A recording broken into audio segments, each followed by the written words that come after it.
We're talking with Taylor Wray, the St. Joseph University's longstanding coach. And Taylor, I've got the first question I want to start the show with is that you're an unbelievable player. You've had a great career, but you may not even be the best player in your household. Your wife was an All-American at Duke.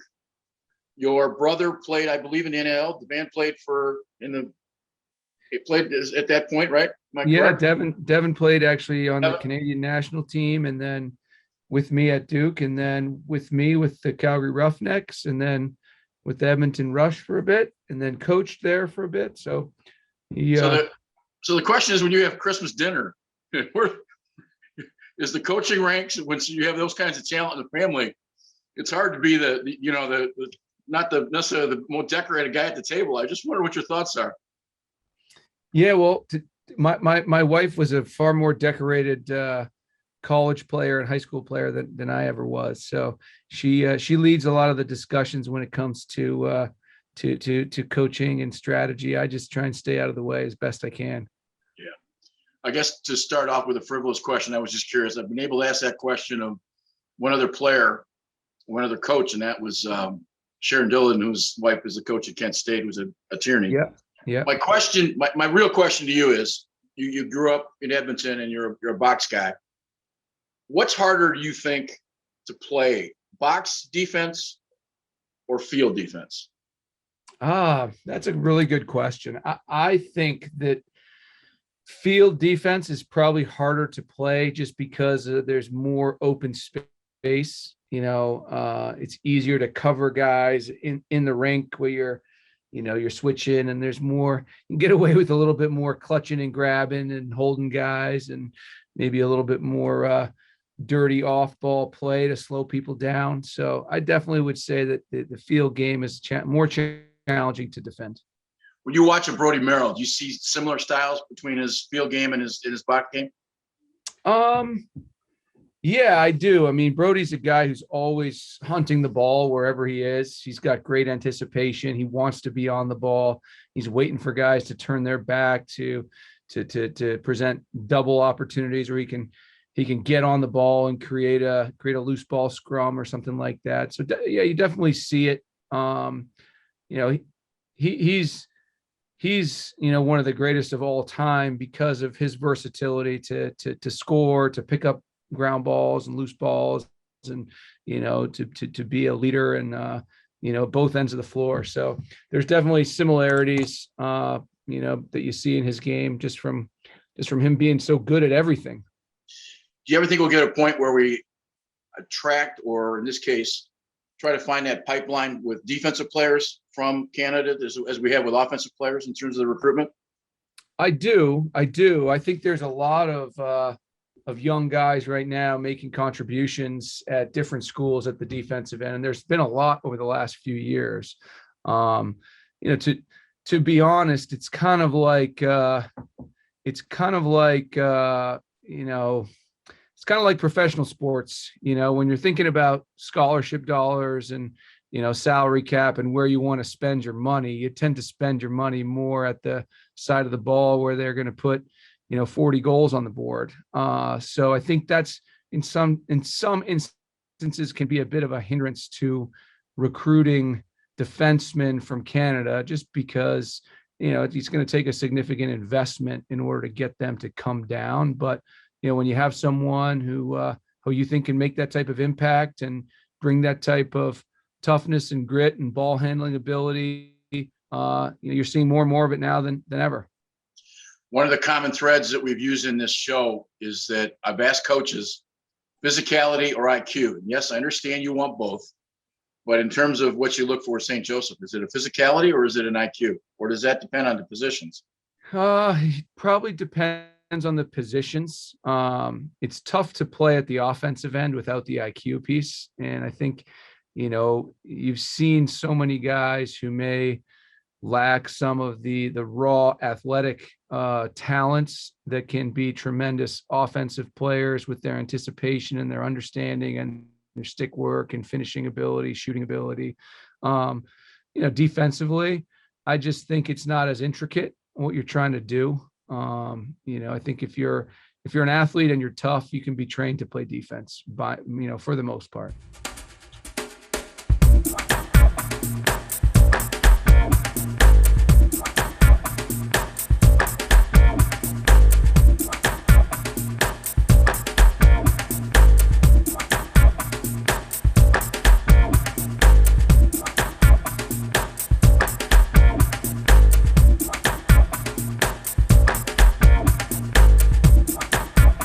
Welcome back to show 44 in the season 2. My name is Greg Norman, host of the Michigan Lacrosse Review. We're with Taylor Wray, the head coach at St. Joseph's. And the easiest place to start, I think, is to kind of go back to the beginning. You're from Edmonton.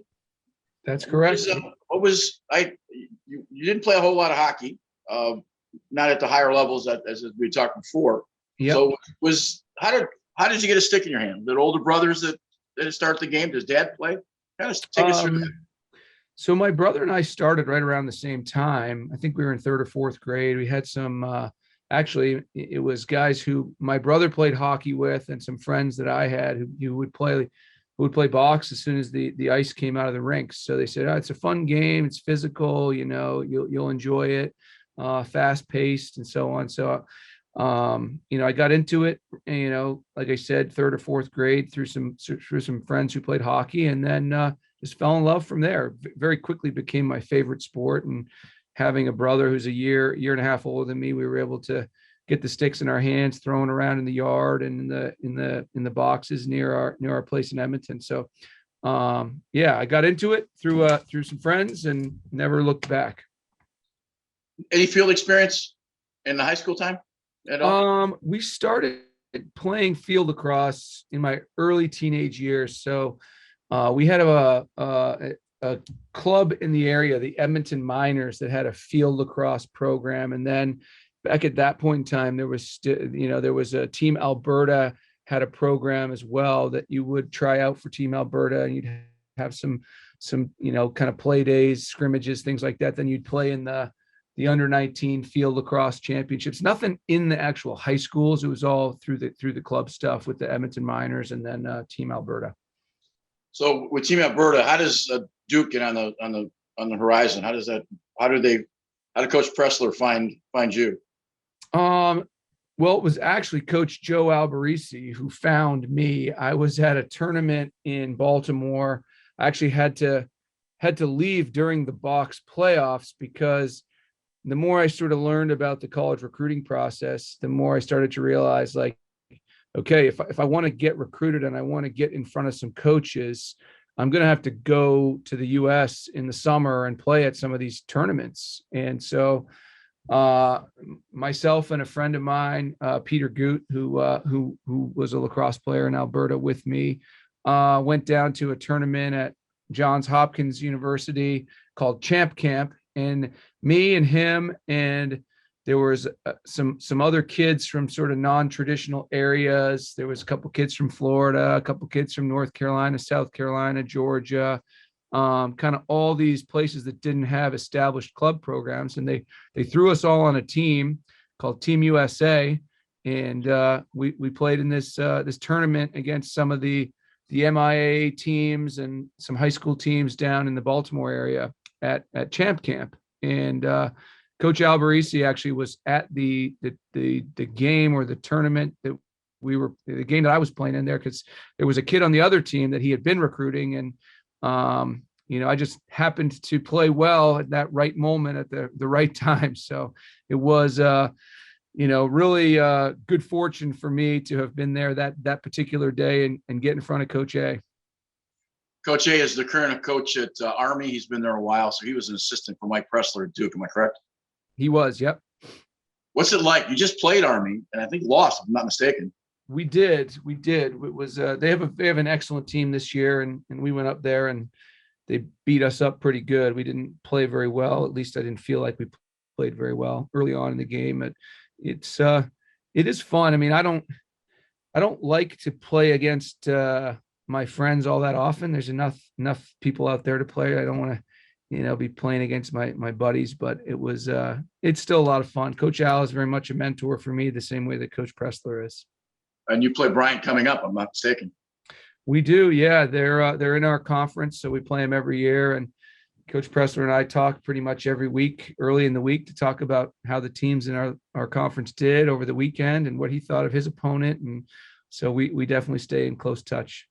When you came down to Baltimore from Edmonton, did you remember getting an idea that maybe your talents fit, that this wasn't, was there any apprehension coming down, or what's your thoughts coming down? I mean, obviously you're looking for opportunity and to be seen. And I felt like I was a good player. We'd had some players from our area who I thought I was a similar caliber player to, who'd gone down to schools in the U.S. So it wasn't like I was, I was the first guy to do it. We'd had some other players from the area that had done it first. So I was just kind of following in their footsteps. So I felt like there would, maybe I'd have an opportunity, but, I guess that's 25 years ago when I was going through the process. I didn't understand how the recruiting process worked. I didn't know where Duke University was. I didn't know what state it was in.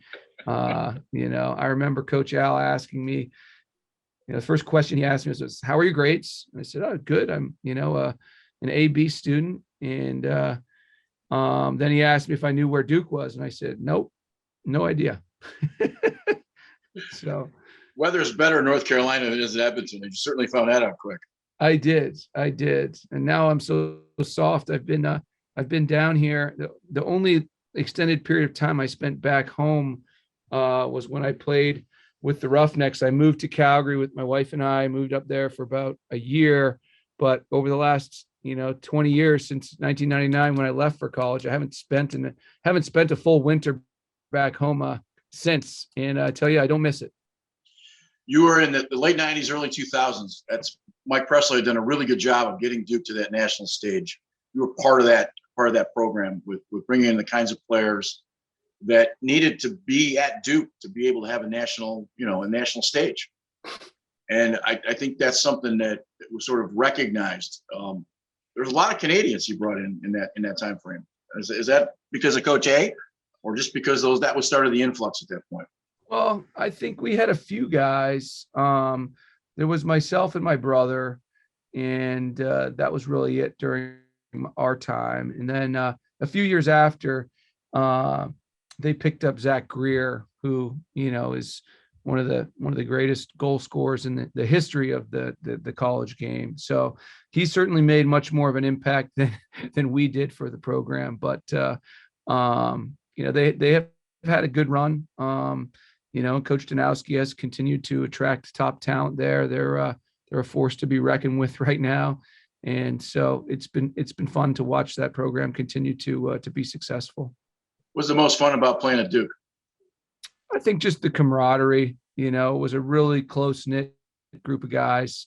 We stay in touch. The whole class. We had 12 guys in my graduating class, and all of us stay in touch. We actually had a fundraiser at St. Joe's last week on Friday for the Feast of St. Joseph's, and that's our annual day of giving. And I was texting all those former classmates of mine and trying to enlist some donations to help the program at St. Joe's, and they were kind enough to oblige. So it was fun to be able to see that they're still willing to support us.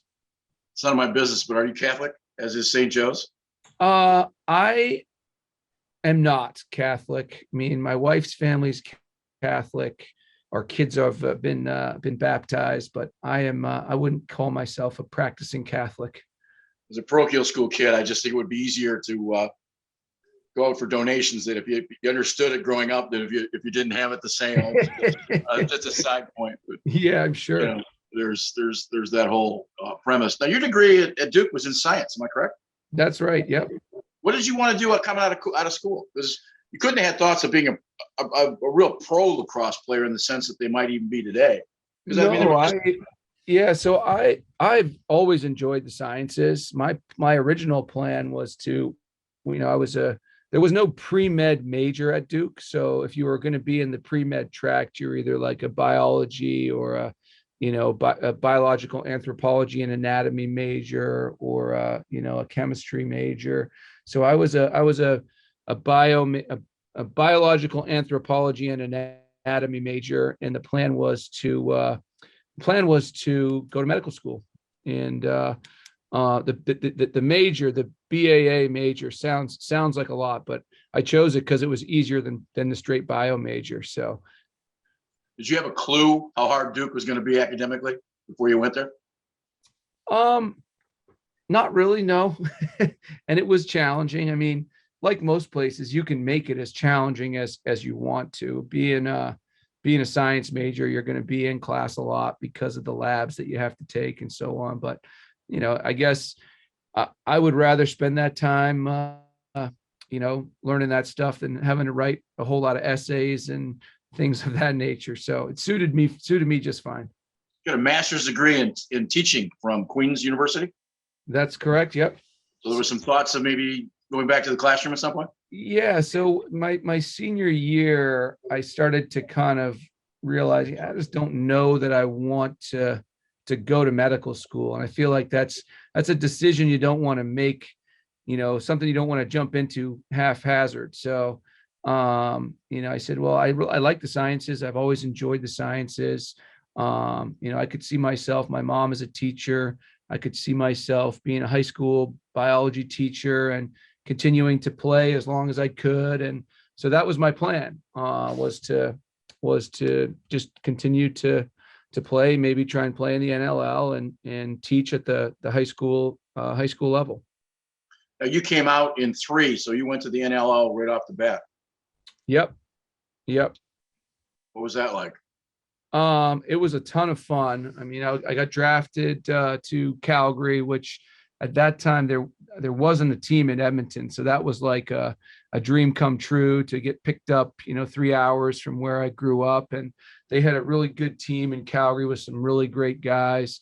My brother had been drafted to Vancouver but then got traded to Calgary, so to be able to play with him and be close to my family, it was a really amazing experience. We won a championship that first year.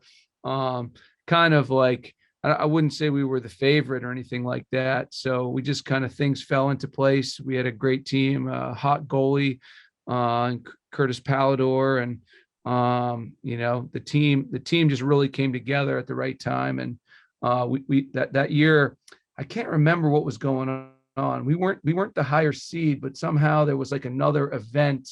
We ended up playing Buffalo in the championship, and I think there was another event going on in Buffalo. So the game was played in Calgary in the Saddle Dome. It was a sellout crowd, 19,000 people, and just really an amazing year of lacrosse. Can I be nosy and ask you what you made? And was it tens of thousands or was it tens of hundreds in those days? And you guys had about a 20-game schedule, roughly? Yeah, 16-game regular season schedule. You got like a bonus for the playoffs.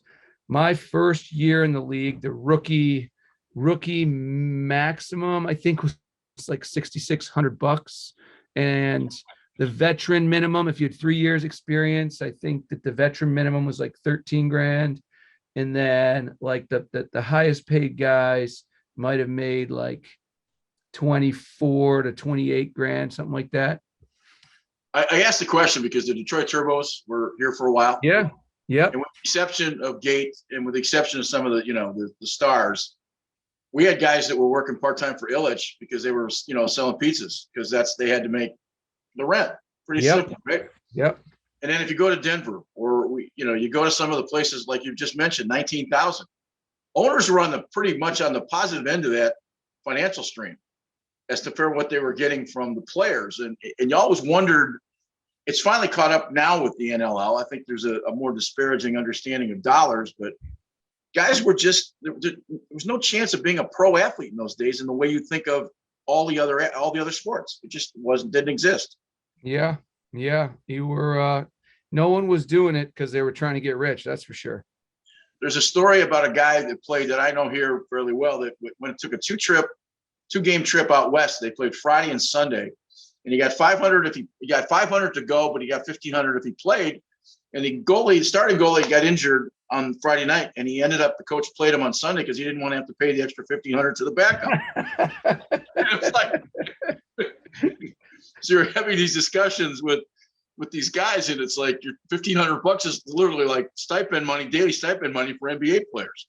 Yeah. And these guys are trying to eke out a living from that standpoint. Now, obviously, the NLL and the MLL and all of these different leagues have now been amalgamated into one world.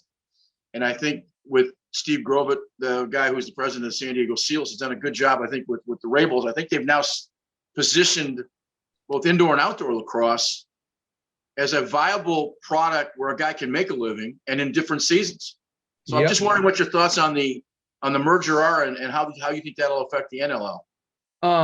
I think the merger with the MLL and the PLL is great. You know, it felt a little weird to have the two leagues.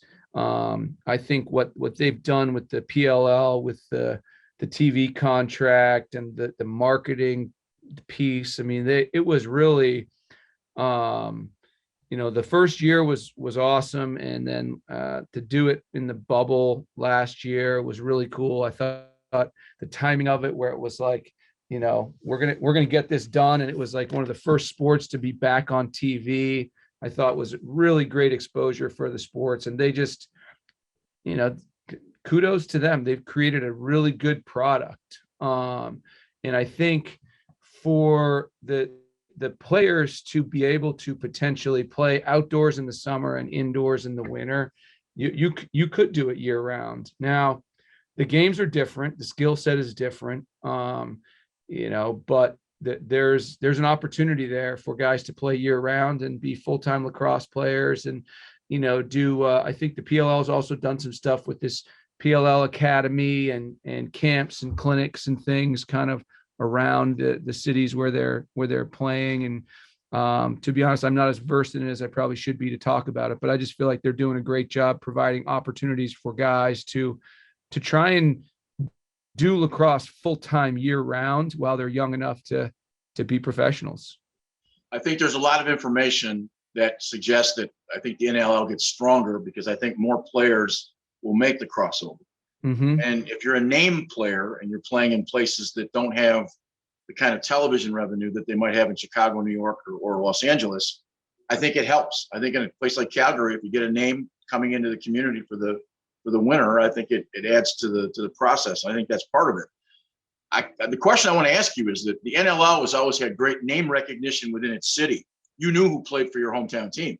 Yeah. PLL Monster is built on an entirely traveling circus model, where it's you know, it's great lacrosse, but there's not a lot of ownership, if you will, of the team process. And I'd be interesting to see where that goes. But I think it eventually you have to end up in a city, and that would be interesting to find out if that's true in Boston. Yeah, you can't, and that's the one test. But don't you think that NLL teams survive because of the familiarity of the players in those communities? I do, and so when the PLL announced what they were doing, to be honest, I was a little skeptical, because when I look at the teams that have done well in the NLL, they have a following in each of those cities. You know, like the Buffalo Bandits have a following in Buffalo. The Calgary Roughnecks have a following in Calgary, where they're not a casual sports fan who just shows up and wants to watch some lacrosse. Like, they're invested in the team. You know, the Toronto Rock fans are invested in the team. The Colorado Mammoth fans are invested in the team. And I wasn't sure that it was going to work.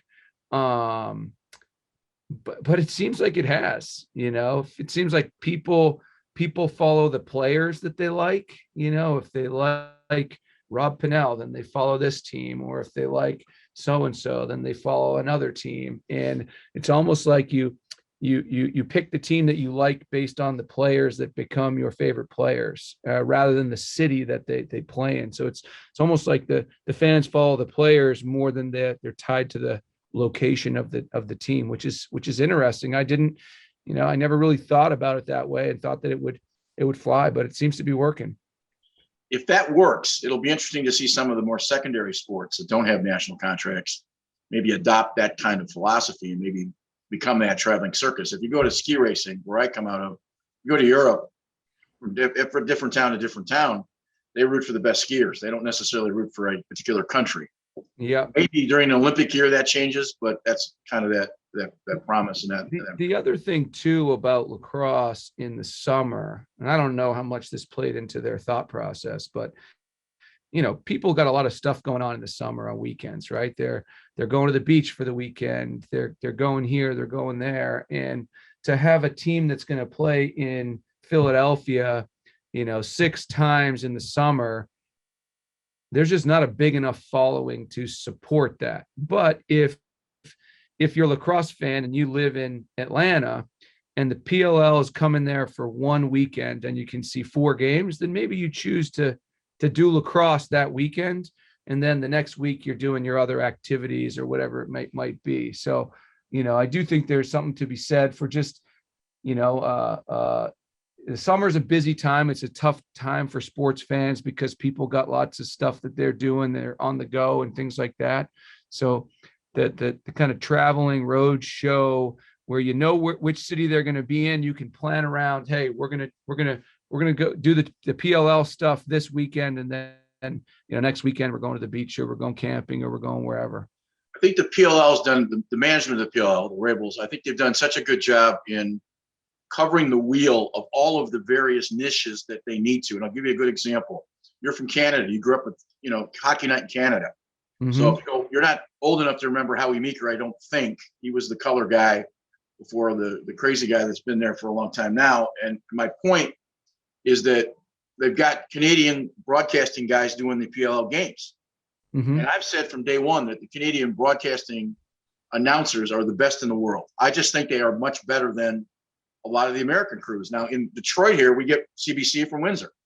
So you get a chance to see that, and that's what we grew up on. And when you watch a game on television, it's very exciting. And it's not the kind of sport that necessarily translates like hockey. It doesn't necessarily translate in person like it might on television. And I think the broadcasting crew has added a lot to their value. I really do. Yeah, I would agree with that. For the casual fan, having a great broadcast team makes all the difference in the world to your understanding of what's going on in the game, why things are happening the way they're happening, situational awareness, that type of thing. Yeah, I don't think that's you can answer or don't answer. 2006, Duke had some issues with Mike Pressler, one of your guys, and I don't want to spend a whole lot of problem. There was certainly a scandal, and I just was curious to ask this question, and answer it or don't answer it, but what's it like watching that debacle as an alumni and seeing your friends go through? That had to be a really difficult time, especially when you're involved in the 2006 Canadian national team as a player.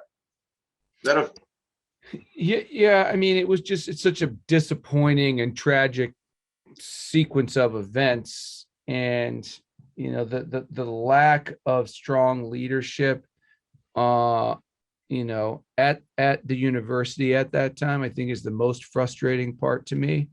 The way they mismanaged the situation, the rush to judgment, the professors on that campus who reacted the way they did without all the information that they needed, and the fact that there hasn't been, in my opinion, a suitable apology for what went down. But I don't really want to get into that too much. No, and that's fine. I was just curious for a minute. 2006 does bring you to the national program. You played the University of Western Ontario in what arguably has to be the hottest week of lacrosse that I can ever remember. You guys played an exhibition game on Sunday at, I think it was 104. And I think, if I'm not mistaken, on the following Sunday when you played and beat them. I said and have said from day one that the best, probably half of lacrosse I've ever watched from face-off was Jeff Snyder, and the best offensive player I foresaw watch at that age was Gary Gate with, I think, 4 goals in the fourth quarter, and you were part of that whole process. And I had a chance to stand underneath the tent right behind you guys, and it was kind of fun watching it. But what was really fun more than anything was watching the camaraderie of that national team. So my question is really twofold. That was your first, I think, jump into national programs, if I'm not mistaken. I had played with the U19 field team in '99 when we went to Adelaide, Australia. But so I'd done it with the national team once before. This was, the 2006 experience was something just totally different because, we were in those dorms at Western, kind of cooped up in there in the heat for two weeks. Guys are playing bocce ball in the hallways, and you were kind of on lockdown a little bit, and you really got to know your teammates because it was real close quarters for a long period of time. Did you guys know you were that good? I think we felt like we had a team that could compete with anyone that the U.S. could put together. Obviously the U.S. can probably put like 3 of those teams together and be all equally as good, just with the depth of talent. But I felt like we had a good mix of older and younger guys. We had a good mix of skilled players and kind of some really good athletes. So yeah, I think we felt going in that maybe this could be a team that might be able to win a gold medal. Now, was that your first crossing with Kevin Cassis? He was on the U.S. team in '99 in Adelaide as well. So second time around. Now, you coached with him for a while. Didn't he give you your first coaching job? Yep. We were the same year at Duke. We were captains together and lived in the same house senior year. When he got the position at Lehigh, I came down and joined him on his staff there for 4 years. I had a chance to go with that championship. My 15-year-old son came along and worked the camera, and Kevin gave him a 20-minute interview for his high school video class, and became a fan instantly because, guys didn't want to be bothered that week, especially by a 15-year-old. Yeah. That 15-year-old eventually went on to play for Jamie Monroe and would show that tape at Denver, and would show the tape, and that's where Matt is now. And I have great respect for what Kevin did as a player and what he's done as a coach. And tell me if you think this is accurate. I think he's one of the most underrated coaches in the country. I think that's accurate. I don't think he gets his due, and I think he is one of the best coaches. I really do. I think he's one of the best coaches in the country, and I just wonder when that recognition is going to come for him. Well, I think you're seeing it this year. They have a great team again this year. I mean, for him to have built a program at Lehigh that is as competitive as it has been in a very, very tough Patriot League. When he and I started there, whenever that was, 2007, 2008, I can't even remember anymore, to think that Lehigh would be a team that on any given year would be ranked in the top 20, competing with some of the top teams in the country.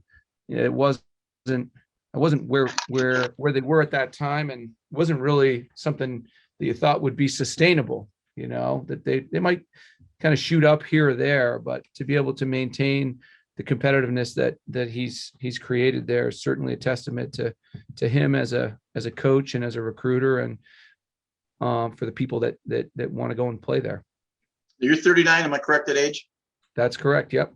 You've had some very fortunate stops with some pretty strong mentorship from Mike Presslers and Kevin. How much do you draw upon that? All the time, constantly. I think, I rely on talking to those guys, Coach Al, Coach Pressler, Kevin, Dan Shamati, the coach at Richmond. He's a year older than Kevin and I, but was a teammate of ours. Obviously, Matt Brown at Denver. And, I think being able to talk to those guys about how you're doing, how your team is doing, things that you're going through, I think it's invaluable. And I think it's tough to be in this profession. It would be very tough if you didn't have those resources to go to. I've asked this question of a number of guys, and I really feel like I'm obligated to ask it. You put that Canadian flag on for the first time, and it's, as you pointed out, it's a little bit different, but maybe explain to us who don't have a clue what it's like to play for your national team. What does that mean? What did it mean to you the first time? Well, there's no greater honor than to be able to put on a jersey with the flag of your country on it. And, it's an emotional feeling, I think. You get a little bit more used to it after you've done it a few times, but the first time you put it on, or the first time you're standing there listening to the national anthem, and you're you're getting ready for the first face-off, or you're getting ready to run out there for warm-ups. It's it gives me chills just thinking about it. And like I said, there is really no greater honor than to play for your country. And I just feel fortunate that I've had those opportunities and now get to coach in those with those opportunities. So 2011 comes along, St. Joe's is looking for a coach. You get the opportunity. Is there anybody your age that has the tenure of almost 12 years, 11 years at St. Joe's, and you're 39? That's kind of remarkable in today's sports world. It really is. Is it home? Are you glad you're there? Obviously you're glad you're there, but yeah, I love it here. I love it here. I wouldn't be here. I wouldn't have been here this long if I didn't really believe in what we're doing here, the program that we're building, and what we're going to be able to accomplish. It's a great place. It's a great school surrounded by great people, and the university has really made an investment in the sport. So they care about winning. We feel like we're starting to scratch the surface of what the program can become. And I feel like our best days are still in front of us. I once asked Kevin Corrigan if the Notre Dame job was important, or when he thought it was important. He said the day they hired me. Mm-hmm. And at the time it was a club program. So is St. Joe's the kind of place you can go and build a career and stay there, or is it once in a while do you look over the fence? No, I think it's a place you can build a career. I do. When people ask me, it comes up with recruits sometimes. You've been there for a while, you've had some success. If I'm going to commit to playing there, what's your long-term plan? And I tell people all the time, there's not like there's 300,000 of these jobs available. There's 72 of them in the country, and there's only a handful of them that are in a place that I would want to, live and raise my family. My wife is from Westchester, Pennsylvania, so about 30 minutes from St. Joe's. We love where we live. Our kids are in great schools, and we're close to her family, which has been great. We have 4 young kids, and we rely on their help. And then you look at the school. We got a school with a great academic reputation. They're investing in their facilities. They care about the sport, and we're in a conference that we can compete to win. And so from my end, there's a lot of positives, and I'm very, very happy here. Is lacrosse something that your kids are going to play? They've started playing. Yep. They started playing last fall with the Next Sports, which is a club team in the area. So they started with their field program last fall. My sons are 9 and 10 right now, and then they had their first taste of the box game this winter. So I coached the 3rd, 4th grade, or I helped coach the 3rd, 4th grade Next box team, which was a lot of fun. What's harder, being a D1 coach or being a dad coaching your kids? Depends on the day, but usually coaching your kids is hard. I find it to be a challenge. Is detachment a word used often in your household between you and your wife as it relates to your children?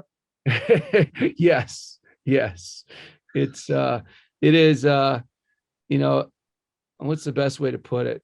I feel like sometimes my kids, when it comes to sports, they get the tail end of my patience level, because I've got 60 of them here that I coach all day. Then I go home and I'm trying to help my own kids figure it out. And I need to take a deep breath and just remember that they're 9 and 10, and they deserve to get at least the same level of patience that the kids at school get. In interviewing Coach Al Racy before, there's a tradition at West Point where they carry a lunch bucket to practice. That's one of the plebes has to carry the lunch bucket. And he said one of the things he had to learn really early at West Point was to go home, spend time with his family. Yeah. He said that was just, that's just, if that didn't happen, he's not sure he'd still be married. Mm-hmm. And I'm sure that was an exaggeration, but you do a good job of being able to separate the two. You'd have to ask my wife about that, but I feel like I definitely try to. It is I joke around sometimes, you go through the highs and the lows of coaching, and there's not too many professions that I can think of where, your emotions swing and are so dependent on how your team is doing and progressing, and the team dynamics, how that stuff impacts how you feel. But it's a profession kind of like no other in that regard. When you're doing well, you feel great, everything's good. When you're not doing well, or your team isn't playing well, or there's friction on your team, it really does take its toll on your emotions. So sometimes you gotta just take a step back and say it's also a profession where there's always more you can be doing. There's always more you can be doing. So I could be watching more film, I could be meeting with these kids, I could be figuring out new drills, new ways to teach this skill, or whatever. There's always recruits you could be calling, or ways you could be looking to connect with people. So it's kind of just it's something you get used to, where it's always there. As a long-term coach and a long-term journalist, and having a writing background, I've come up with an analogy that perfection is the opportunity and the time given to perfect that craft. Perfection can only be as much as the time you have, and reality to it is that's got to be somewhat true, because even if you're a nitpicker, you only have so many hours in the day. And so my question to follow up with a couple ending questions is that your teams at St. Joe's play the way that do you coach them the way you played? I try to, for sure. And I would, I explain that to them, this is what I'm all about. This is what I want our team to be all about. You were a very aggressive defenseman when you played, and a real smart one. But you were a tough player to play against, and that's listen to comments from other guys. So I'm assuming that I'm not saying the Canadian, and it's the way you learn to play. So describe your teams, how you would like to see them play, or how you expect them to see them play. Yeah, I think that what you just mentioned is the truth. I want our teams to be aggressive. I want our teams to demonstrate, both physical and mental toughness when they're out there on the field. I want them to be disciplined and to play with a level of intensity, and kind of that controlled intensity and discipline. But we want to be aggressive. We want teams after they play to say, man, win or lose, you're going to get, it's going to be a tough game against St. Joseph's. They're going to push you. They're going to come at you. They're not going to back down. Doesn't matter what the score is. They're going to play hard till the final whistle. As a defensive coach, do you give your offensive coach complete control of the offense, or do you kind of oversee it? Because usually great offensive coaches have some defensive background. Yeah, I give them control. I give input, but I give them control. And if there's things, but it's a collaboration. I'll ask him about how he would attack us here if we were sliding and helping from these areas, and he does the same thing. So it's definitely a collaboration between me and the entire staff here at St. Joe's. Last question. There's a lot of guys in America who claim they're box coaches. And sometimes I think that more guys are field coaches trying to coach in a confined space than necessarily box coaches. And having grown up in the box world, is that a fair premise, or am I? Yeah, I think I know what you're saying. I think it like, not that it's a fad, but there's like, people want to be able to sell that they're offering box training because, there's been so much success from the Canadian guys who played box growing up. So they want to say, well, we play box too. Well, do your guys have back pads? They have kidney pads? Do they wear hard shells? Like, are you just playing field lacrosse indoors, or are you actually coaching box lacrosse? Yeah. And that's where I think there's a little bit of a, it's not always the latter. They're not always coaching box lacrosse, and they're working on the finer points of, picking and repicking and cutting and that type of thing. They're just playing field lacrosse indoors. Their goalies in full box pads? Are they shooting on a 4x4 goal? Because there's skills that are developed in that environment versus playing field lacrosse in an indoor area. Yeah. Well, Taylor, I appreciate your time. I wish you the best of luck the rest of the way. This has been a cool interview, and it's been really fortunate with you and Maddie, who are coaching. You guys are still national team coaches, right, for Canada? Yeah. That's a lot of brain power on that coaching staff, and you guys have done very well both as coaches. But it's the camaraderie and the fraternity that is that group. It's got to be pretty special to work with those guys. It is. Matt and I have done it now together for, trying to think, it might have been all the way back to 2012. We went to Finland. So we were 2012 with the U19 team, and then 2014 with the men's team, and then 2018 with the U19 team, or whatever it was, 2016, 2018. So it's been a lot of fun. I kind of look at those coaching with the Canadian national team as like the best professional development that I can get. This time around, we've got Merrick Thompson from University of Albany, or Albany University, and Mark Miyashita, who's the head coach at Kinesis, on the staff as well. And then, from the time I got to spend playing for Dave Huntley and Frank Nielsen and Randy Mearns, and then coaching with Randy in 2014 I coached with him in 2010 with the team that went to Manchester, and then again with the team in Denver. So